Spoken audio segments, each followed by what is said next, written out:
रायगड़ा जिला रामनागुड़ा पुलिस को बड़ धरण सफलता मिली।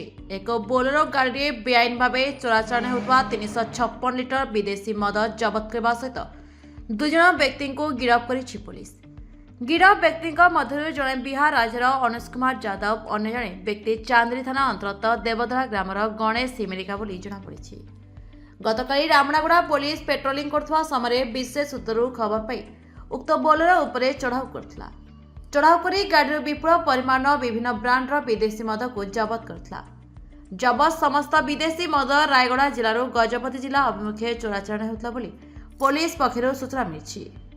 जबत मद सबू केउं स्थान एवं कहा निकट को चोराचालान होता एवं यह चोराचालान आउ कहार संपुक्ति अच्छी तार तदंत करुछि रामनागुड़ा पुलिस।